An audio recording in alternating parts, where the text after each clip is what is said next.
नमस्कार दोस्तों हमारे जो अनिवार्य पोषक तत्व थे वो 17 अनिवार्य पोषक तत्वों का हमने अध्ययन कर लिया था। उनकी न्यूनता के लक्षण देखे थे। जो साथी नए जुड़े हैं वे हमारे YouTube channel bio by Virendra sir को लाइक, शेयर एवं सब्सक्राइब करें। आज का हमारा टॉपिक है खनिज लवणों के अवशोषण की क्रियाविधि, यानी खनिज लवण मृदा से किस प्रकार से अवशोषित किए जाते हैं। टॉपिक है खनिज लवणों के अवशोषण की क्रियाविधि।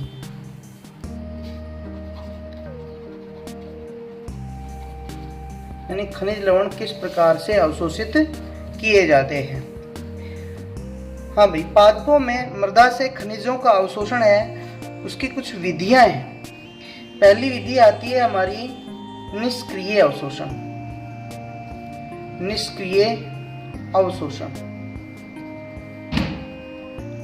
अवशोषण यानी इस अवशोषण में खनिज आयन अपने विद्युत रासायनिक प्रवणता के आधार पर, किसके आधार पे?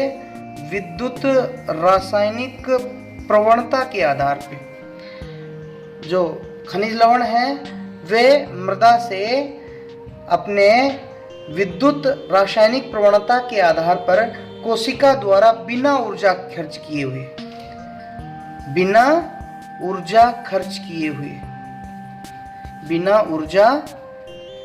किए कोशिका के अंदर प्रवेश कर जाते हैं। किसमें प्रवेश कर जाते हैं? कोशिका में प्रवेश कर जाते हैं। यानी खनिज आयनों का अपनी विद्युत रासायनिक प्रवणता के आधार पर बिना ऊर्जा खर्च किए हुए कोशिका में प्रवेश कर जाना क्या कहलाता है? निष्क्रिय अवशोषण कहलाता है। यानी यहाँ पे किसी प्रकार की ऊर्जा खर्च नहीं होती। पोषक पदार्थ है वे अपने विद्युत रासायनिक प्रवणता के आधार पर क्या मृदा से कोशिकाओं में प्रविष्ट हो जाते हैं। इसको समझाने के लिए कुछ सिद्धांत दिए गए। इसका पहला सिद्धांत आता है जिसको हम संहति प्रवाह परिकल्पना कहते हैं। संहति प्रवाह परिकल्पना यानी इसके अनुसार वाष्पोत्सर्जन खिंचाव के कारण जल के प्रवाह के साथ साथ जड़ द्वारा खनिज आयन भी क्या कर लिए जाते हैं? ग्रहण कर लिए जाते हैं। क्या उत्पन्न होता है वाष्पोत्सर्जन के कारण? वाष्पोत्सर्जन खिंचाव उत्पन्न होता है। वाष्पोत्सर्जन के कारण क्या उत्पन्न होता है? वाष्पोत्सर्जन खिंचाव। और वाष्पोत्सर्जन खिंचाव के साथ साथ वाष्पोत्सर्जन खिंचाव के कारण क्या होता है? जल मूल रोमों द्वारा अवशोषित होता है। तो मूल रोमों के साथ यानी जल जब ग्रहण किया जाएगा मृदा से तो पोषक पदार्थ भी जल के साथ घुल करके किधर आ जाते हैं? कोशिका में प्रविष्ट हो जाते हैं। दूसरी परिकल्पना आती है आयन विनिमय सिद्धांत। आयन विनिमय सिद्धांत इसके अनुसार जड़ की जो सतह और बाह्य गोल के बीच निश्चित संख्या में धनायनों और ऋणायनों के विनिमय को आयन विनिमय कहते हैं। क्या है? जैसे ये तो किसी पौधे की जड़ें हैं और ये मृदा के अंदर पोषक पदार्थों का जैसे घोल है। मृदा के अंदर पोषक पदार्थों का घोल है। अब तो क्या होगा कि जड़ की सतह और बाह्य घोल के बीच, जड़ की सतह और बाह्य घोल के बीच आयनों की भाई प्रवाह होगा। धनायन ऋणायन एक दूसरे के अंदर प्रवाहित होते हैं। इस क्रिया को हम क्या कहते हैं? आयन विनिमय। यानी आयनों की अदला बदली या लेन देन होता है। आयनों की अदला बदली या लेन देन होता है किधर? जड़ की सतह और बाह्य घोल के बीच।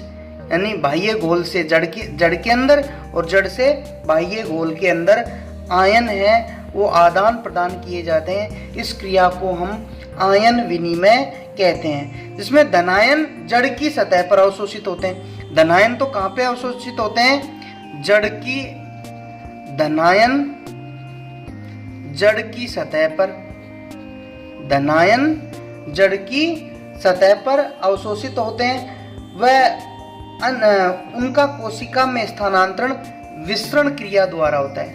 ये धनायन है, जड़ की सतह पे आ जाएंगे और वहां से कोशिका के अंदर इनका स्थानांतरण है वो विसरण क्रिया द्वारा हो जाता है। तीसरी परिकल्पना आती है जिसको हम डोनन साम्यावस्था सिद्धांत बोलते हैं। डोनन साम्यावस्था सिद्धांत, यानी इस सिद्धांत को किसने प्रतिपादित किया? डोनन ने। कब? 1927 में। इस सिद्धांत को डोनन ने 1927 में प्रतिपादित किया। इसके अनुसार अविसरणशील के प्रभाव के कारण, यानी अविसरणशीलता के प्रभाव के कारण जो पोषक पदार्थ हैं वो जड़ों के अंदर आते हैं। या ये जो सिद्धांत है ये सिद्धांत अविसरणशीलता के प्रभाव पर आधारित है। किसके प्रभाव पर आधारित है? अविसरणशीलता, अविसरणशीलता, अविसरणशीलता के सिद्धांत पर आधारित है। कौन सा? डोनन साम्यावस्था सिद्धांत। इस सिद्धांत के अंदर जो सांद्रता प्रवणता के विरुद्ध तत्वों का एकत्रण किया जाता है, यानी विसरण में तो सांद्रता प्रवणता के अनुसार होता है और यहाँ पे सांद्रता प्रवणता के विरुद्ध, सांद्रता प्रवणता के विरुद्ध पोषक पदार्थ ग्रहण किए जाते हैं। यानी कहने का मतलब है निम्न सांद्रता क्षेत्र से पोषक पदार्थ उच्च सांद्रता क्षेत्र की ओर प्रवाहित होते हैं। इसे अविसरणशीलता का सिद्धांत भी कहते हैं। किसने प्रतिपादित किया? डोनन ने। क्या कहा डोनन ने? कि भाई पोषक पदार्थ है वे अपनी सांद्रता प्रवणता के विरुद्ध मृदा से, सांद्रता प्रवणता के विरुद्ध मृदा से जड़ों के अंदर प्रवाहित होते हैं। अर्थात यह सिद्धांत किसके ऊपर आधारित है? अविसरणशीलता के सिद्धांत पर आधारित है। यह हो गया हमारा निष्क्रिय अवशोषण। अब दूसरा आता है सक्रिय अवशोषण। सक्रिय अवशोषण, हाँ भाई, कोशिकाओं द्वारा ऊर्जा खर्च करके, यहाँ पे बिना ऊर्जा खर्च किए हुआ है, यहाँ पे कोशिकाएं ऊर्जा खर्च करके विद्युत रासायनिक विभव के विरुद्ध, किसके विरुद्ध? विद्युत रासायनिक विभव के विरुद्ध आयनों का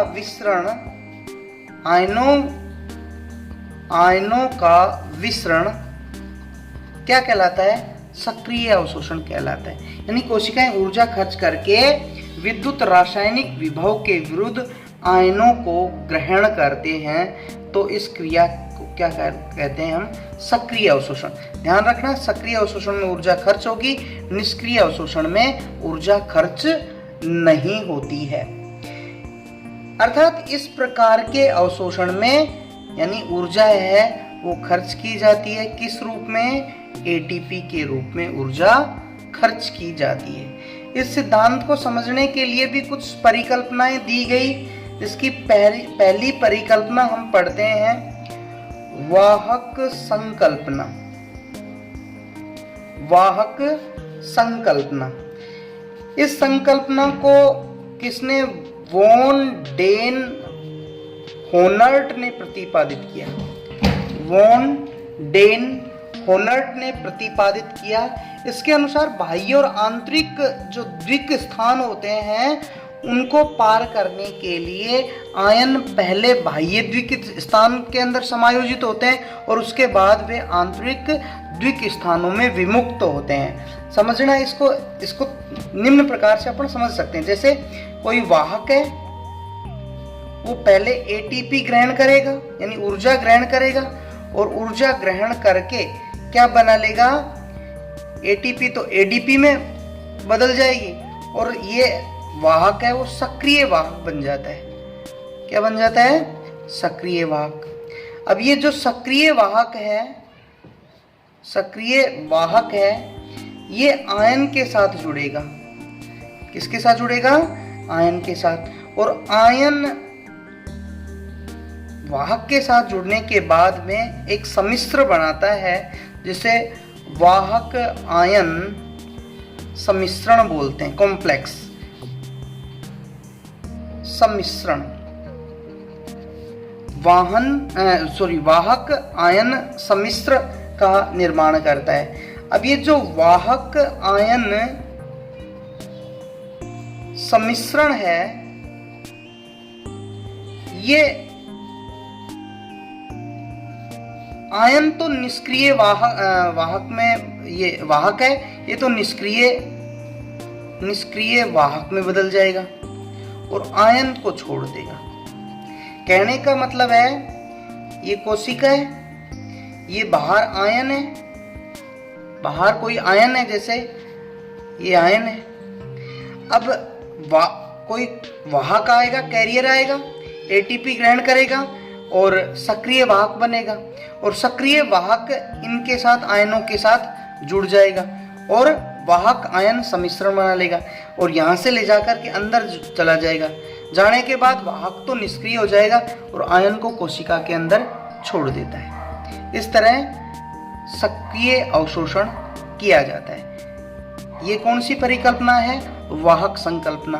देने वाले वॉन डेन होनर्ट हैं। इसके अनुसार क्या हो रहा है? वाहक है, एटीपी से जुड़ करके सक्रिय वाहक बनाता है, सक्रिय वाहक आयन के साथ जुड़ करके कॉम्प्लेक्स बनाता है, और कॉम्प्लेक्स निष्क्रिय वाहक और आयन में टूट जाता है, अर्थात आयन है वो स्थानांतरित कर दिया जाता है।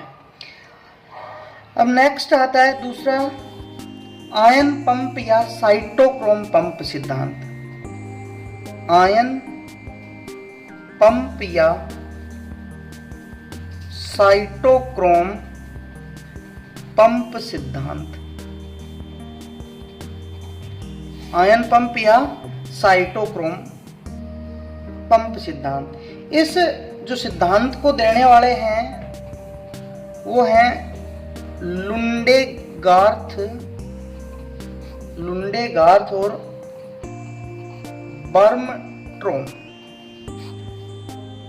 लुंडेगार्थ और बर्मट्रोम। इनके अनुसार पादपों में श्वसनदर तथा उनके द्वारा आयनों के अवशोषण में सीधा संबंध होता है। यानी श्वसन दर का और आयनों के अवशोषण का सीधा संबंध है। यानी ऋणायनों एवं धनायनों के अवशोषण की क्रियाएं अलग अलग तरह से होती हैं। ऋणायनों का अवशोषण अवशोषक झिल्ली की बाहरी सतह पर होता है। बाहरी सतह से भीतरी सतह की ओर स्थानांतरण साइटोक्रोमों द्वारा होता है। यानी आयन है, उनमें से जो ऋणायन है वे ऋणायन अवशोषक जो झिल्ली है, ये जो झिल्ली है, इस झिल्ली की बाहरी सतह से भीतर की ओर जो स्थानांतरण होता है वो किनके द्वारा होता है? साइटोक्रोम द्वारा होता है। यानी ऋणायनों का जो स्थानांतरण बाहर से भीतर की ओर किसके द्वारा होता है?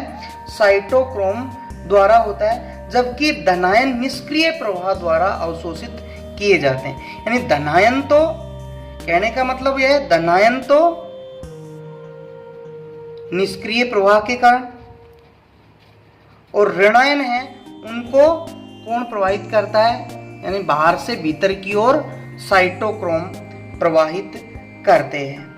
अब इसको अपन इस तरह से समझ सकते हैं कि ये कोई कोशिका है, इसकी ये बाहरी सतह, ये भीतरी सतह, ये झिल्ली है।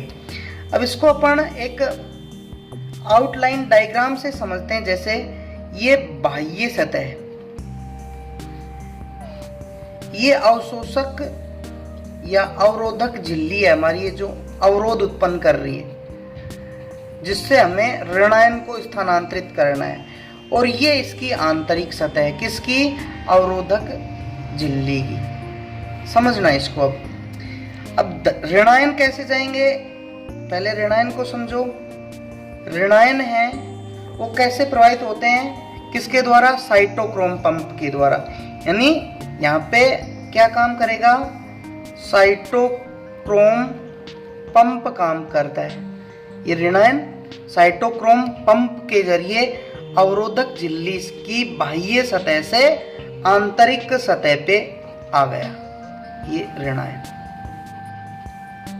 यानी ऋणायन है वो बाह्य सतह से अवरोधक झिल्ली को किसके जरिए पार किया, साइटोक्रोम पंप द्वारा। और साइटोक्रोम पंप से कहाँ पहुंच गया, वो आंतरिक झिल्ली पर पहुंच गया। अब धनायन की बात करें, अभी धनायन को देखा था पढ़ने, ये धनायन है। धनायन कैसे जाएगा, निष्क्रिय प्रवाह के कारण। किसके कारण, निष्क्रिय प्रवाह के कारण। यानी यहाँ पे किसी प्रकार की कोई ऊर्जा खर्च नहीं होगी, ये धनायन आंतरिक सतह पे पहुंच गया। हाँ भाई, साइटोक्रोम पंप जो सिद्धांत है उसको देने वाले लुंडेगार्थ और वर्मटोन है। वो ये कहते हैं कि भाई धनायनों और ऋणायनों का अवशोषण की जो क्रिया होती है वो अलग अलग तरह से होती है। ऋणायन अवरोधक झिल्ली की बाह्य सतह से आंतरिक सतह पे, बाह्य सतह से आंतरिक सतह पर साइटोक्रोम जो पंप है उसके जरिए जाते हैं, जबकि धनायन है वो निष्क्रिय प्रवाह द्वारा अवरोधक झिल्ली की बाह्य सतह से आंतरिक सतह पर प्रवाहित किए जाते हैं। इसका अगला बिंदु आता है हमारा विद्युत रासायनिक प्रवणता संकल्पना। इसका तीसरा जो संकल्पना है वह आती है विद्युत रासायनिक प्रवणता की संकल्पना। प्रवणता की संकल्पना, हाँ भाई, इसको देने वाले कौन हैं, पीटर माइकेल। कौन है, पीटर माइकेल। इस प्रवणता संकल्पना के अनुसार ऋणायनों का स्थानांतरण अवरोधक झिल्ली की बाह्य सतह से आंतरिक सतह पे, ये अवरोधक झिल्ली इसकी बाह्य सतह से आंतरिक सतह पे, यानी ऋणायनों का अवरोधक झिल्ली की बाह्य सतह से आंतरिक सतह पर जो स्थानांतरण होता है उसमें मुख्य भूमिका किसकी होती है, विद्युत रासायनिक प्रवणता की होती है। अर्थात ऋणायन विद्युत रासायनिक प्रवणता के कारण अवरोधक झिल्ली की बाह्य सतह से आंतरिक सतह पर स्थानांतरित किए जाते हैं, जिसके लिए एक एंजाइम है जिसको ATPase या एटीपेज एंजाइम कहते हैं। इस एंजाइम की मुख्य भूमिका होती है, इस एंजाइम की क्या होती है, मुख्य भूमिका होती है किसमें, ऋणायनों का अवरोधक झिल्ली की बाह्य सतह से आंतरिक सतह के ऊपर स्थानांतरण करने में।